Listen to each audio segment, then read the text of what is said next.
والرسوخ خطبة النسوخ صلاح الجسد والروح إلى حضرة رسول الله محمد بن عبد الله صلى الله عليه وسلم وعلى آله وأصحابه وأزواجه وذرياته وآل بيته أجمعين ثم إلى أرواح من أولياء الله وصالح عباد الله خصوصا الإمام حجة الإسلام أبي حامد محمد بن محمد البزاري وجميع مشايخ وتلامذته وأصولهم أن الله درجات في الجنة كثير مثوباتهم وضعف سنتهم محفوظنا بجهم من فضله وعلى بركاتهم مغفرة من نور معلوم رحمة في الدنيا. الفاتحة. أعوذ بالله من الشيطان الرجيم. بسم الله الرحمن الرحيم.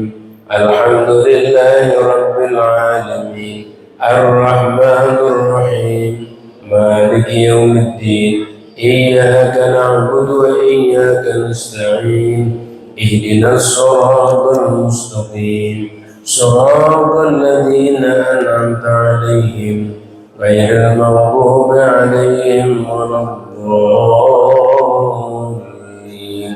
رب اغفر لي ولوالدي وللمؤمنين آمين. Halaman 26 ya. Bismillahirrahmanirrahim.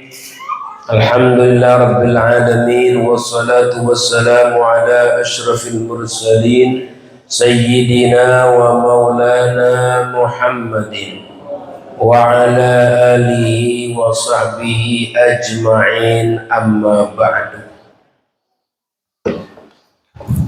Garis baru ya, halaman 26 baris yang nomor ke-6 ya.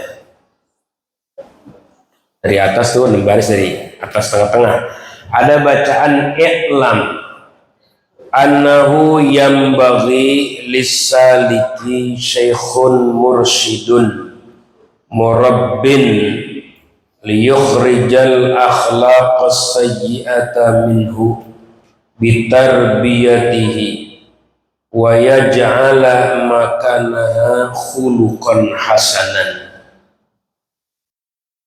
I'lam, ketahui olehmu, annahu yambaghi, sesungguhnya, yambaghi sepatutnya, sebaiknya, lisaliki, bagi orang yang mau suluk. Suluk itu bapak-bapak ibu-ibu, orang yang mau menjalankan ibadah ya, orang yang pengen dekat sama Allah, namanya disebut salik ya. Karena kita semua ini sedang berjalan menuju Allah, sedang berjalan ingin dekat kepada Allah.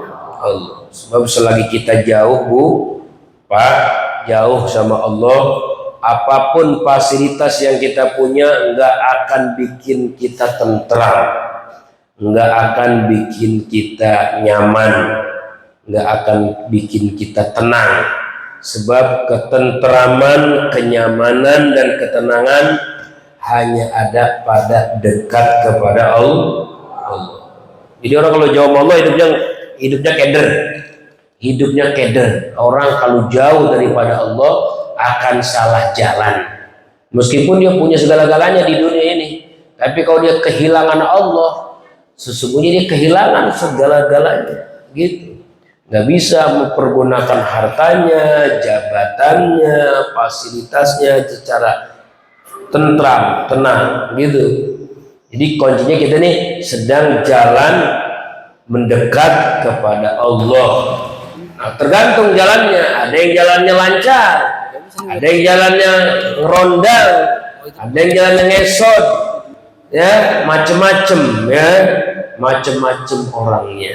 Tergantung kepada siapa yang menghantarkannya, gitu.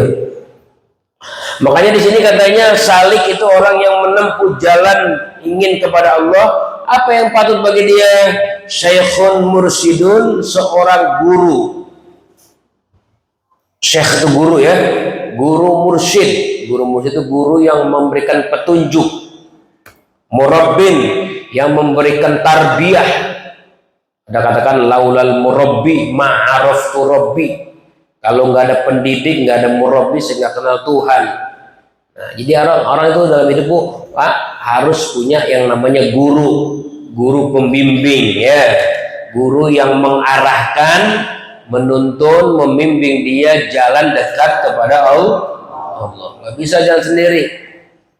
Kasihan kalau ada orang awam nih, rajin ibadah, rajin ke masjid, rajin bangun malam, rajin puasa Senin Kemis, rajin zikir, tapi katanya kamu gurunya siapa? Saya nggak punya guru. Nah lu ngeri ini, bahaya. Rajin ibadah kagak punya guru, kagak ada yang nganterin. Badan kita aja ada gurunya nih, badan kita ada gurunya yang membimbing kita untuk menuju sehat, ya. Dokter namanya, ya. Dokter mengarahkan, Pak makannya ini, Pak jangan makan ini. Kita diarahkan tuh, itu dokter jasmani. Ada dokter rohani nih, dokter yang paling penting kita miliki adalah disebut namanya mursyid, syekh, seorang guru, mursyid yang memberikan petunjuk, yang mengarahkan. Kayak dokter kan, kalau kita minum obat kan atas petunjuk dokter minum obat. Coba nggak pakai petunjuk dokter, main minum aja bisa overdosis, aturan sehat jadi mati, bener nggak?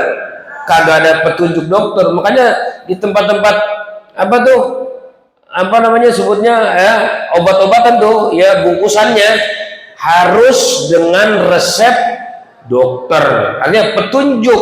Itu obat tuh yang buat badan, apalagi hati, ya, hati kita nih yang punya Allah harus ada mursyid, syekh yang memberikan petunjuk kita, murabbin yang memberikan tarbiyah. Kayak kita punya anak, Bu, kita punya anak bisa nulis jadi cakep tulisannya, kan itu perjuangan, ya, dididik sama guru TK, guru SD, nulis huruf A terus dari A-nya tuh kayak cacing sampai bagus A-nya, dan tulis B, tulis C, bukan cuma sekedar nulis, lama bisa membaca. Itu kan ada perjuangan dari yang namanya seorang guru gitu, ya. Apalagi ilmu agama yang menjadi bahan ingin dekat kepada Allah. Jadi dalam hidup ini jangan sampai nggak punya guru, ya, harus punya mursyid, punya guru. Nah, dan malam Rabu ini guru kita adalah Al-Imam Ghazali.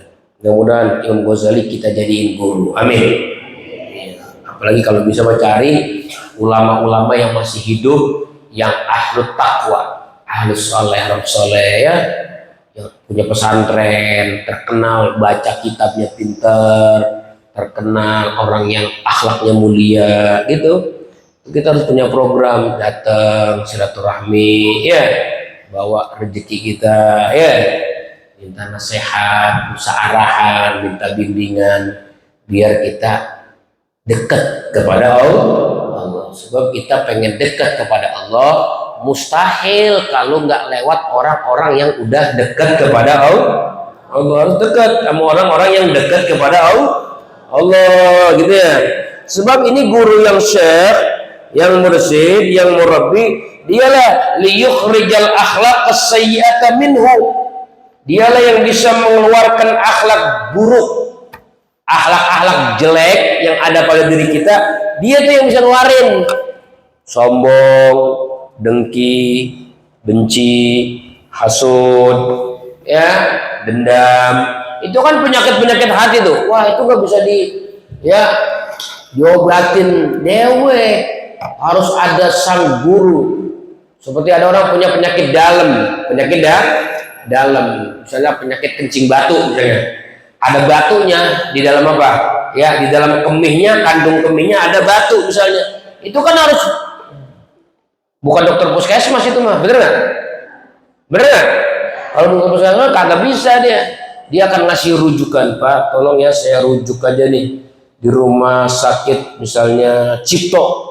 Di situ ada bedah, ahli bedah yang bisa mengangkat batu yang mengganggu ginjal atau mau kemih, bawa berangkat, gitu.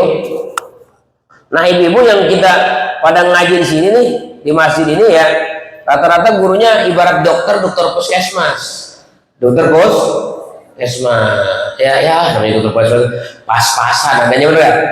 Dokter puskesmas biasanya juga keliling, ya. Jadi kalau yang ngajarnya keliling namanya dokter puskes. Ada yang ngajarnya nggak keliling, ada nggak?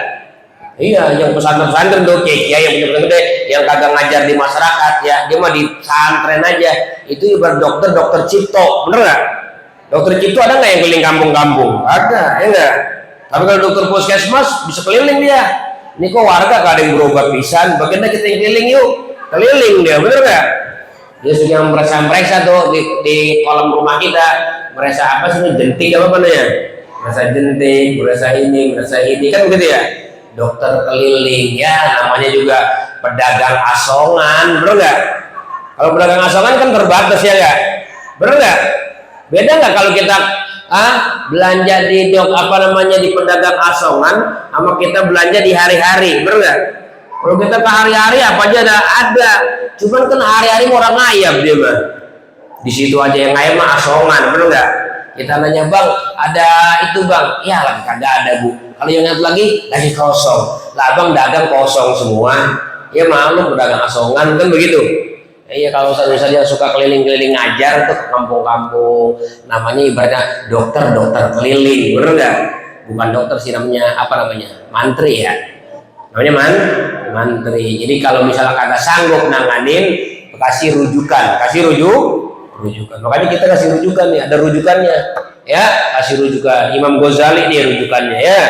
Nah kalau mau ketemu orang-orangnya ada orang soleh. Ya, para wali-wali masih banyak. Kalau kita mau ngeluarin hati kita nih, waduh, hati kita nih kayaknya orang masih gedeg aja, masih dendam aja, masih benci aja sama orang. Ya, masya Allah, belum juga sembuh-sembuh. Nah itu mesti secepatnya berobat.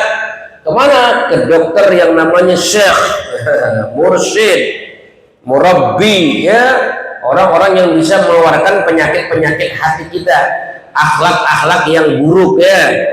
Perangi-perangi yang tabiat-tabiat yang jelek, dialah yang bisa ngeluarin tuh minhu daripada ya si salik, ditarbiyati dengan tarbiyahnya, insyaallah ya, dengan tarbiyahnya. Udah, kamu kalau pengen suluk sini, kata kiai misalnya, gimana kiai? Coba puasa 7 hari, malam jangan tidur ya, 2 jam coba, 2 jam jangan tidur, jam 2 bangun tahajud. Sholat 20 rakaat, sudah gitu ya, 20 rakaat. Terus teriak, ya Allah, bilang 1000 kali, ya Allah, minta sama Allah hati dibersihin, gitu. Ya Allah, ya Allah, ya Allah. Nangis, yang serius, yang benar-benar, begitu aja. Itu namanya apa? Tarbiyah apa? Tarbiyah apa? Apa namanya? Gojlogan, gemblengan. Digojlok, digembleng, ditempak, begitu sama sang guru tuh, ya, begitu dididik. Nah, ntar sehingga dengan begitu nanti sifat-sifat kotornya bakal keluar.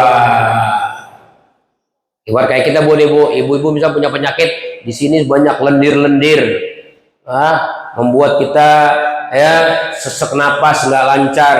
Kata yang ahli gurah, ini mesti digurah bu, dikasih daun senggugu, masukin ke hidung, hidung kan pedes loh ya, pedes banget, mual di sini, wah, buat itu keluar lendir-lendir dari ingus, ya, keluar yang lendir-lendir, yang licin-licin keluar, begitu udah keluar, enak napas. Kalau jadi kori dan nafas, wah, gitu saja. Itu saya itu tarbiyah. Apa namanya? Tarbiyah, gitu. Ini hati juga ada tarbiyahnya, bu ya. Jangan sampai kita kotorin hati kita terus. Harus kita bersihin, kita keluarin. Nah, cari guru, datang ke rumah orang soleh. Tapi ingat ya, orang solehnya harus ada empat karakter nih, yang namanya murabbi, syekh, mursyid, harus nih. 1. Dipastikan dia jago ngaji kitab kuning, itu yang pertama. Kalau nggak jago kitab, ntar dibuat-buat kita digor-gorin sama dia, ya. Jadi itu dijago ngaji kitab kuning, ya minimal dia punya pesantren, bisa baca kitab kuning, punya pesantren, ya gitu ya. Jadi santri, 1 itu, ya. Yang kedua, dia juga seorang yang bertorikat sufiah. Bertorikat sufiah, ikut Imam Ghazali dalam hal ihwal, ya, ibadahnya kepada Allah. Itu. Yang ketiga, syaratnya dia orang yang berakhlak mulia. Akhlak mulia. Nah, ini baru bisa dikategorikan yang disebut namanya syekh, mursyid, murabbi, pakar ya. Mungkin kalau di sini kita ada ya. Kalau di Banten ada namanya dulu Kiai Munfasir ya. Itu Kiai Munfasir termasuk murabbi ya. Kalau di Sukabumi ada di daerah Panjalu itu Abuya Abdul Mukhtar gitu ya. Orang-orang yang udah sampai ya kepada Allah. Derajat seorang ibarat dokter tuh dokter tercipta gitu, dokter ahli bedah ya, yang bisa membedah kotoran-kotoran hati kita seperti itu. Nah seperti itu wajib kalau kita ingin betul-betul pengen dekat kepada Allah Subhanahu Wa Taala ya, punya mursyid, punya guru. Jangan paranormal gurunya ya Bu ya. Kalau paranormal namanya dukun, bener nggak? Dikit-dikit laporan ke dukun, kenapa Pak? Ini sesak napas, ini napas saya nggak lancar, ini perut saya sakit dulu, udah dirongsen sama dokter, kok nggak ada penyakitnya, kira-kira gimana Pak Kiai? Kata Pak Kiai, wah ini sih ada yang jahatin nih, tetangga samping rumah, lah saya nggak punya tetangga, ya samping rumahnya tembok Bintaro, kan goroh namanya, main tebak-tebak aja. Nah itu namanya paranormal, itu bukan Kiai. Kiai mah kadang-kadang tanda-tanda Kiai kalau kita berobat kemudian kita disuruh ya pengobatan secara dia tanpa mengetahui orang yang jahat sama dia, itu patokannya kalau Kiai. Pak Kiai ya Pak, ini kira-kira Pak Kiai tahu nggak siapa nih yang jahat sama saya, yang udah berbuat usil sama saya, jahil sama saya, siapa Kiai? Kata Pak Kiai, itu nggak penting, yang penting kamu obatin penyakit kamu begini, itu baru tuh Kiai. Kalau yang suka ngasih tahu nunjukin ini yang jahatin, tahu nggak kamu? Iya, ini yang 3 rumah dari rumah kamu tuh, yang depannya rumahnya ada pun payahnya, itu dia yang jahatin. Itu dukun namanya ya, itu ya dukun. Emang Kiai nggak tahu begitu? Tahu, cuman Kiai pakai etika, nggak dibilangin kalau Kiai asli. Yang jahat nih 3 rumah dari rumah dia, depannya ada pohon paya misalnya, nggak dikasih tahu Pak Kiai. Nggak penting itu, yang penting kamu obatin penyakit kamu. Gitu. Kalau dikasih tahu ntar timbulnya kebencian sama tetangga. Awas Bu, nih yang suka nggak sini kalau sakit-sakit suka berobat ke dukun? Jangan ya. 40 hari itu ibadahnya ditolak, mau tahajudnya, mau puasanya, mau sedekahnya, mau sholatnya ya. Jangan, kita harus Kiai. Sekarang Kiai sama dukun beda-beda tipis, bener nggak? Iya, kadang-kadang dukun juga pakai udeng-udeng, bener nggak? Pakai udeng-udeng, pakai gamis, tangannya pegang tasbih, bener nggak? Kita mah kan kalau udah potongan itu masih Kiai. Wah ini Kiai nih, pakai udeng-udeng, ya, pakai sorbannya tebal, pakai gamis, tangannya ada tasbihnya, pasti Kiai. Belum tentu, bisa jadi dukun pakaian Kiai. Kadang-kadang Kiai pakaiannya biasa kayak tukang tani, bener nggak? Ini Kiai kayak tukang tani, pakai baju batik lagi, kayak juga ngelinting, bener nggak? Peci hitamnya udah mateng kayak paya, kayak pun paya kuning ya apapun, aneh nggak? Nggak taunya jago kitab, gitu. Kayak di Semarang tuh, di daerah Jogja ada Kiai namanya Kiai Munawir ya. Kiai Munawir punya anak namanya Kiai Warson. Itu Kiai Warson, Masya Allah, potongannya kalau di kampung kita begini jalan ya, orang nggak ada jaga Kiai, potongannya pakaian sarung biasa, baju batik, peci hitam ya, fotonya wali gitu, Kiai besar, wali besar gitu ya. Makanya minimal kita ngaji begini nih, jadikan Imam Ghazali ini guru kita. Apa yang ada di dalam kitab ini, nasihat-nasihat beliau kita terapkan. Insya Allah dari jarak jauh, pengobatan jarak jauh bisa, maka wali-wali juga bisa mengobati itu. Tapi alangkah lebih bagusnya jangan ketok magic ya. Alangkah bagusnya kita cari juga guru-guru khos ya, guru-guru yang bisa membimbing hati kita untuk mengosongkan, mengeluarkan akhlak-akhlak buruk dari tubuh kita dengan lantaran tarbiyah atau pengembangan. Wa ja'ala makanaha khuluqan hasanan, dan dia menjadikan tempat akhlak yang buruk yang udah dibersihin tuh menjadi akhlak hasanan, akhlak yang baik. Tadinya dendam, jadi cinta. Tadinya benci jadi sayang. Tadinya takabur, rendah hati. Jadi diisi sama sifat-sifat mulia.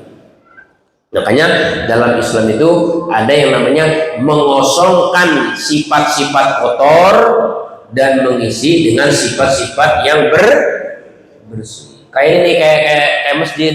Masjid kan sebelum dicat, misalnya masjid ada ganti cat nih. Sebelum ganti cat baru kan dibersihin dulu. Wah, diamplas dulu nih. Takutnya ada debu-debu, ada kotor-kotoran. Udah klimis, diamplas tembok-temboknya, baru diganti sama cat baru dibersihin. Begitu. Kayak gelas nih, gelas mau diisiin susu. Sebelum diisiin susu, gelasnya diapain dulu? Bersihin dulu. Kotor-kotor dalam gelas bersihin, kucap-kucap. Buang yang kotor-kotor, isi yang bagus, diisiin susu. Begitu. Nah, hati kita nih, jangan langsung diisiin, jangan cakep-cakep. Diisiin syukur, diisiin ikhlas, diisiin zuhud, diisiin tawakal, diisiin sabar, diisiin ridho. Belum bisa sebelum hati kita bersihin dari apa? Dari kotoran-kotoran dan itu tugasnya adalah seorang siapa? Seorang syekh, mursyid, murabbi, orang soleh yang mengajar. Makanya perlu ya punya guru khusus, seperti punya dokter khusus dalam badan kita. Dalam orang juga ada yang namanya ulama khusus yang mengajarkan kita akhlak-akhlak yang buruk supaya dibuang, diisi, diganti dengan akhlak-akhlak yang baik. Wa makna tarbiyah, dan bermula makna tarbiyah. Apa sih makna tarbiyah? Makna itu pengertian. Pengertian tarbiyah itu apa? Yusbihu fi'lal fallah, yaitu seperti pekerjaan al-fallah. Pakai gentak ya, al-fallah. Jadi al-fallah itu petani. Seperti petani. Makanya kalau pakai hayya 'alal fallah jangan digentak tuh ya. Kalau ada orang azan hayya 'alal fallah, ayolah kita ke sawah, jadi bukan sembahyang tuh. Enggak garatasi tuh. Ini kok fallah nih, orang petani artinya fallah ya. Jadi fi'lal fallah perbuatannya seorang petani, alladzi yaqla'us syauq, yang mencabuti duri-duri, wa yukhrijun nabat, mengeluarkan rumput-rumput, al-ajnabiyah, yang liar, min bainiz zari, di antara tanaman-tanaman, liyahsuna nabatu, supaya cakep tanamannya itu, wa yakmulu rai'uhu, dan sempurna panennya ya. Iya, panennya itu si petani gitu. Apa namanya itu, Bu? Kalau kita nanam padi itu, kita kan kalau nanam padi kan rumput suka ngikut, bener nggak? Iya, tuh kita kadang-kadang kita cabutin tuh rumput-rumputnya, kotor-kotor. Apa namanya itu? Matun, apa? Matun ya? Iya, zaman dulu matun. Sebab kalau kita nanam padi kita tinggal begitu aja, bisa mati pun padi kita. Duluan rumput habisnya. Ya, rumput udah gede-gede banget, mati aja tuh. Makanya rumput ya, petani tuh ngebersihin rumput-rumput, di samping rumput-rumput. Ya, kotor-kotoran tuh yang ngikut sama padi dibersihin. Coba supaya tumbuhnya cakep dan hasilnya pun memuaskan. Begitulah seorang mursyid, seorang guru mendidik muridnya, jangan sampai akhlak-akhlak buruk ngikut.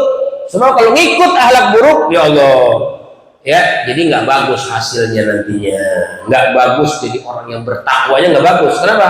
Karena masih ada sifat-sifat buruk yang menyertainya. Dikeluarin itu, gitu. Wala budda lis-saliki min syekhin yu'addibu wa yurshidu ila sabilillah, dan mesti bagi seorang yang salik, yang orang menuju Allah, min syekhin, daripada guru, yu'addibuhu, yang mendidik dia, wa yurshidu, dan membimbing dia, ila sabilillah, kepada jalannya Allah Subhanahu wa taala. Jadi sekali orang yang pengen jalan dekat menuju Allah wajib punya guru. Jadi guru ada tingkatannya, Bu ya. Guru ada tingkatannya. Gitu, ada tingkatannya guru. Kayak anak kita sekolah, guru SD, bener nggak? Beda sama guru SMP. Ntar guru SMP beda lagi sama guru guru SMA beda lagi sama guru yang di kuliahan, dosen, bener nggak? Itu ada tingkatannya guru. Guru umum aja begitu, apalagi guru agama. Nih Bu, Pak, terus terang nih Pak, saya belum pulang dari pagi, saya tadi keluar jam 8. Belajar saya dari Depok tadi, Beji. Ngaji sama guru dari Mesir, Syekh ya, siapa tuh namanya? Ya, Syekh Aun kalau nggak salah namanya. Ya, ini Syekh Salim Abu Asi. Wah, dia ngajar di Kiai Hasyim Muzadi, di pesantrennya Kiai Hasyim Muzadi, mantan PBNU dulu ya. Allah yarham. Ngaji situ dari jam 8 sampai zuhur.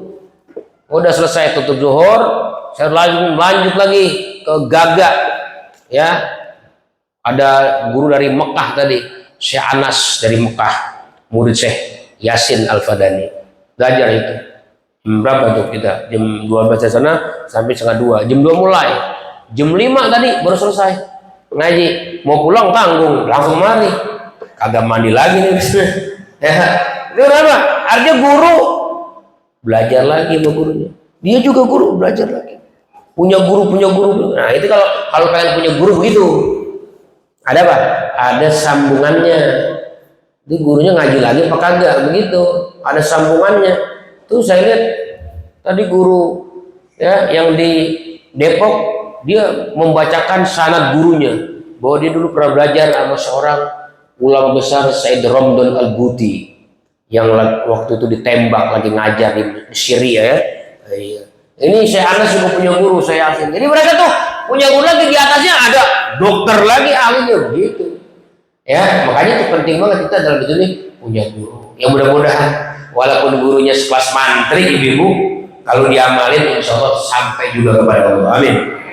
So banyak juga orang yang berobat puskesmas bisa sembuh, betul nggak? Iya, tapi berobat di primer mati, bener? Nggak jaminan, betul-betul. Iya nggak jamin, karena itu urusan Allah. Yang penting tulusannya kita belajar ngaji ya. Ya, Ustaz model saya disuruh nyari guru ke Jawa Timur ya, ke Kalimantan, nyerah saya, bener ya? Ya udah ngaji aja di Turiman, kita baca kitabnya, jangan ceramah tapi baca kitab ya. Biarin kitab ini yang menjelaskan ya tentang hal ihwal perjalanan kita yang ingin dekat kepada Allah. Mudah-mudahan dengan niat begitu Allah dekatkan kita menjadi hambanya. Amin. Ya Rabbal alamin. Gitu ya. Wajib punya guru gitu. Kenapa? Li'anna Allah arsala lil ibad rasulan lil irsyad ila sabili. Karena Allah mengutus untuk semua hamba-hambanya seorang rasul yang memberikan petunjuk kepada jalannya. Sebagaimana dulu ya Allah Subhanahu wa taala menurunkan kitab Al-Qur'an juga sekaligus yang mengajarkannya. Siapa yang mengajarkan kitab-kitab Allah? Para rasul-rasul. Taurat yang ngajar siapa? Nabi Musa. Ya, Al-Qur'an yang ngajar siapa? Nabi Muhammad sallallahu alaihi wasallam. Dia punya guru tuh. Ya, sehingga para sahabat-sahabat mereka sampai kepada Allah dengan bimbingan Nabi kita Muhammad. Sahabat juga sama, udah jadi dia dibimbing sama Nabi, bimbing lagi generasi berikutnya, namanya siapa? Tabi'in. Siapa? Tabi'in diajarin sama sahabat sampai dia dekat kepada Allah. Tabi'in sahabat meninggal, tabi'in menyebarkan sampai tabi'ut tabi'in. Diajarin lagi terus turun sampai kepada Imam Syafi'i. Imam Syafi'i ngajarkan kepada muridnya Imam Buaiti, Imam Muzani, turun lagi sampai kepada ya Imam An-Nawawi, turun lagi sampai kepada Imam Ibnu Hajar, turun lagi sampai kepada Syekh Nawawi, turun lagi kepada Syekh Khalil Banggal Madura, turun lagi kepada Syekh Hasyim Asy'ari, turun lagi kepada kiai-kiai yang di Jawa Timur, Jawa Tengah, terus sampai ke Banten. Itu semua mata rantai pendidikan dari guru ke guru. Harus punya guru, jangan berhenti. Dan kalau udah bisa ya, udah paham, udah bisa mengamalkannya, tetap jangan putus hubungan sama guru. Jangan diputuskan hubungan sama guru. Sebab gurulah yang mengadarkan kita kepada Allah. Ada lagunya tuh yang lagi ngetop ya. Man ana, man ana, man ana, man ana. Ya, siapa saya kalau nggak ada guru, ya nggak? Iya. Laulal murabbi ma'araf turab. Kalau nggak ada guru, wah kita nggak kenal Tuhan pokoknya dah. Kita sekarang kenal sholat, kenal puasa, kenal ngaji, semua berkat siapa? Jasa para guru. Mudah-mudahan guru-guru kita yang udah berjasa ngajarin Quran, ngajarin sholat, ya, yang udah meninggal, Allah angkat derajat. Amin ya rabbal. Ya. Kemudian fa'idhar tahala sallallahu alaihi wasallam faqad khallafal khulafa'a fi makani. Maka ketika berangkat Rasulullah sallallahu alaihi wasallam, ada berangkat itu meninggal dunia Nabi, ya.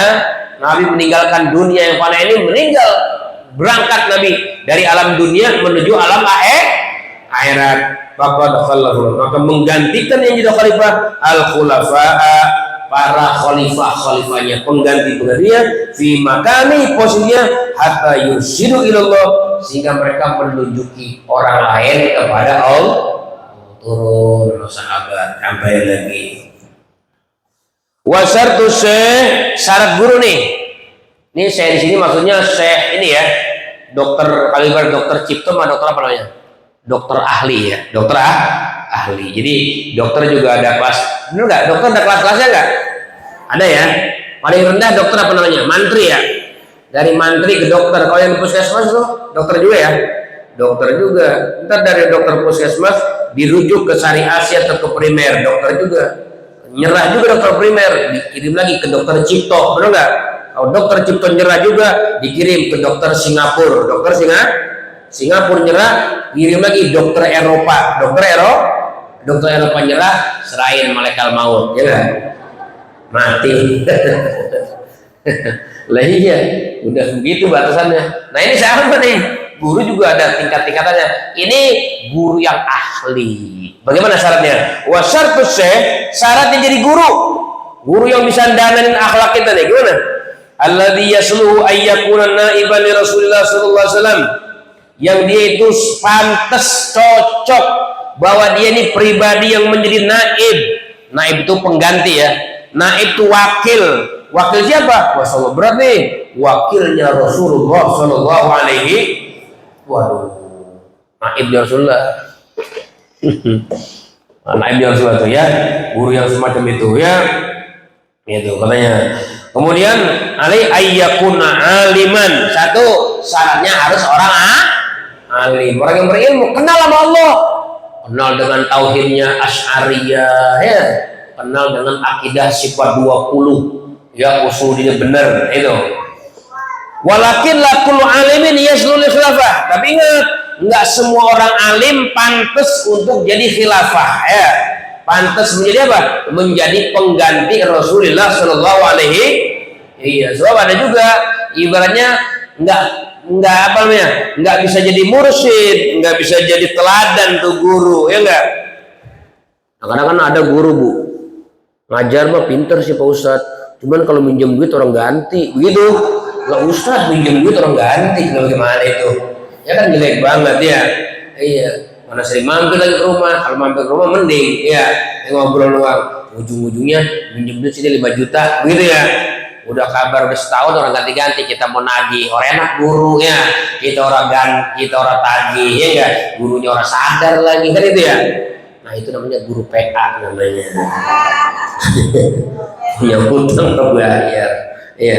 Nah guru yang khilafah ini adalah guru yang betul-betul mendidik kita, menggembleng kita, dan dia tunjukkan akhlaknya yang mulia. Itu guru ya.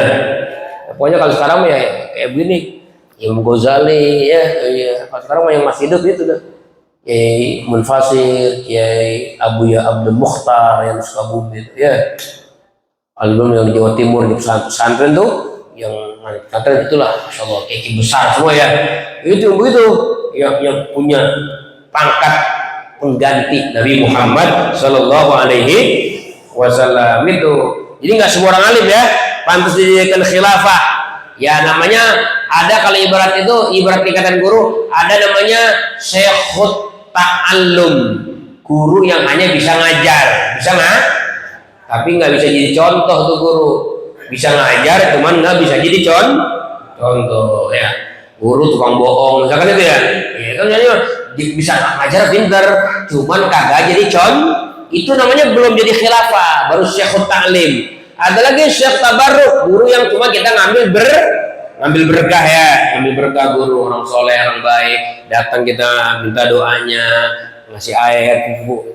Ada, terus syekhut tabarruk. Ada ini syekhul mursyid namanya, yang membersihkan kita punya hati begitu. Itu ya gitu.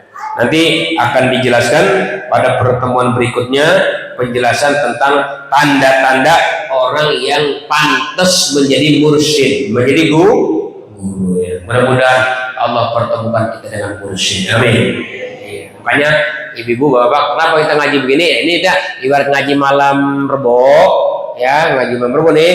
Maksudnya ini kita ibarat orang sekolah baru tingkat PAUD, baru tingkat PAUD. Jadi kalau ngaji di mana? Malam Rebo, Nur Iman, ngaji apaan? Ngaji PAUD gitu ya.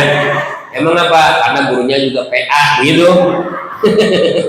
Kalau guru yang mursyid beneran mah kita ya nggak usah pakai ketemu setahun, sekali ngaji, 2 kali ngaji, tar malam tahajud, tar malam tobat, tar malam nangis.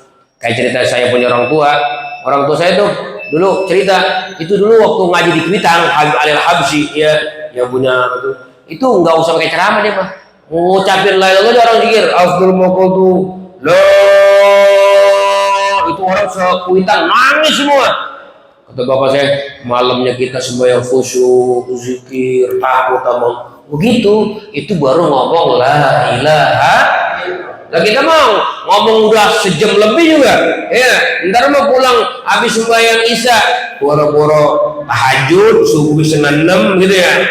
Emang apa? Ya namanya aja guru PAUD begitu ya. Guru Pak, kan suka ada ngomong begini. Kalau dulu ngaji kayaknya kalau mau guru-guru zaman dulu ngapa berasa nyerep ya ilmu, kayaknya enak gitu. Itu gurunya guru mursyid namanya. Ya. Kalau sekarang kok kayaknya kalau guru kayaknya mental aja, masuk kuping kanan, keluar kuping kiri, orang yang nyangkatnya ilmu, namanya aja guru PAUD, bener nggak? Kan kalau guru PAUD mah ngajinya nggak belajar juga sambil nyanyi, sambil main-main, bener nggak?